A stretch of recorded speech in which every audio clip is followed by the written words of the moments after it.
The Wuhan virus has mutated again. Just when the world was coming to terms with Omicron, France has found a new variant. It is called IHU. And it is said to be worse than Omicron, more infectious, potentially.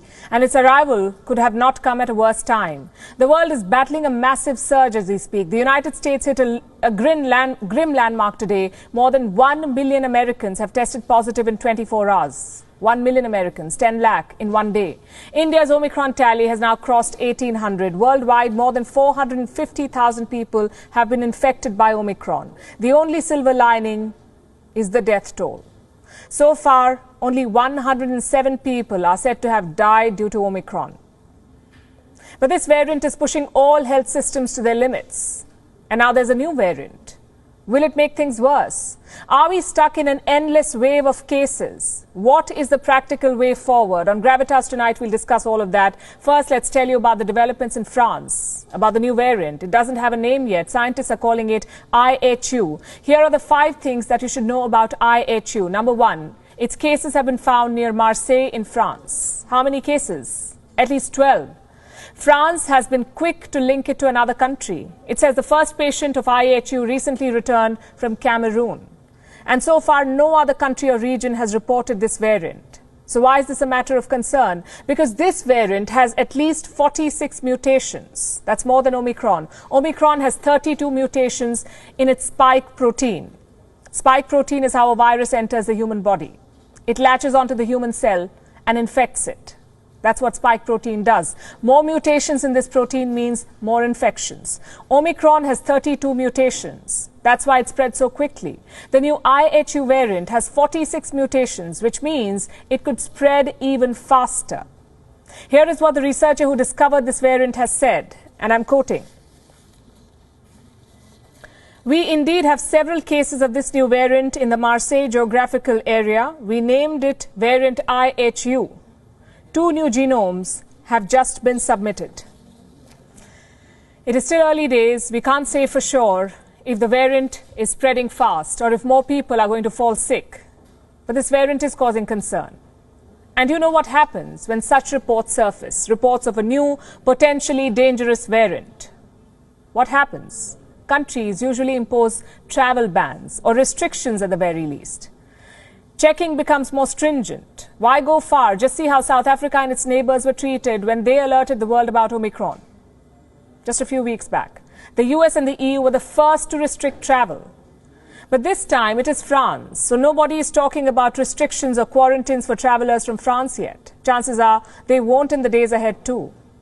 And that's how pandemic hypocrisy works. In France, meanwhile, the government is easing curbs.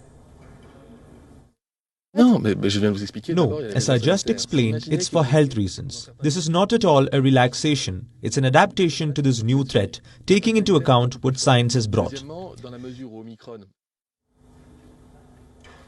So France says it is adapting to the changing reality. Last month, it blocked flights from southern Africa. It is adapting fast.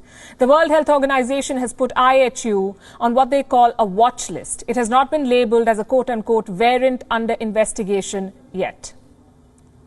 And let me say this. No country or community should be singled out or punished for reporting a new variant. Sharing information, alerting the world is the right thing to do.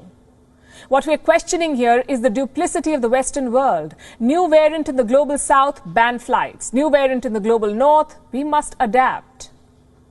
That is problematic. Developing countries being punished for doing what's right, while the developed world stumbles its way through this pandemic.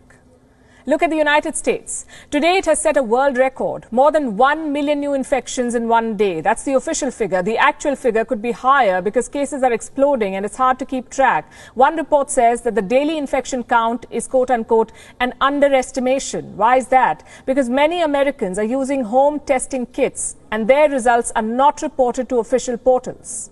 So it is difficult to truly assess the magnitude of the surge in the US.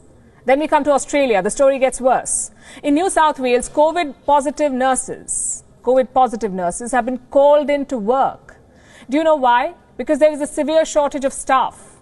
At least 2,500 health workers are in isolation across New South Wales, so there aren't enough trained medical personnel to look after patients. What does the government do? call sick nurses to work. What kind of patients are they attending to? All kinds, even those without Wuhan virus infections. That's what reports say. Let me tell you what one of the nurses said, and I'm quoting. God help any non-COVID patient in a hospital right now. They're sitting ducks. It's like everyone has given up. I'm absolutely devastated. It's a circus. Positive nurses working with healthy staff and non-COVID patients. If Australia's response seems unbelievable, wait till you hear what China is up to. The home country of the Wuhan virus, it's resorting to extreme measures. Another city has gone into lockdown in China. This time it's the city of Yuzhou. It has 1.2 million residents. All of them will have to stay indoors. Do you know how many cases have been found in the city of 1.2 million people? 3. You heard that right. There are just 3 cases of the Wuhan virus in Yuzhou. They're all asymptomatic, but China has locked down the entire city, the 3rd city to go under a sweeping lockdown. Last month, the same thing happened in Xi'an. It has 13 million people. A few cases and Beijing imposed a total lockdown. The result is this: angry citizens, massive food shortages, and long queues for basic supplies. Look at this.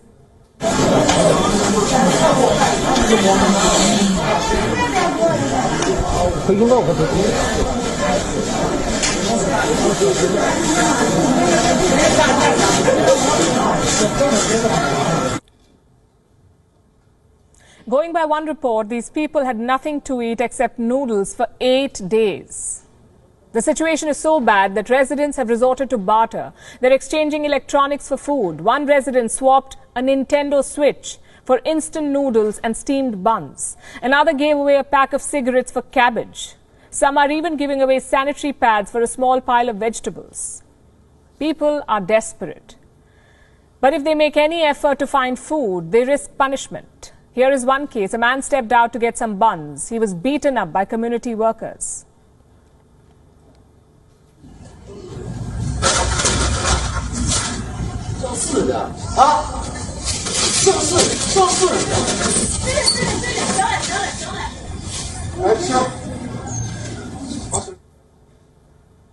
What do these stories tell you?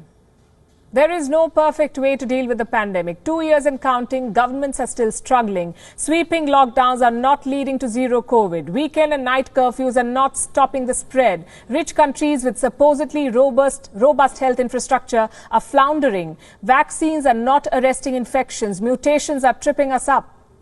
The world is a chaotic place because our response is not uniform. Unless we get our act together, we'll remain vulnerable.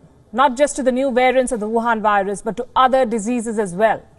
WION is now available in your country. Download the app now and get all the news on the move.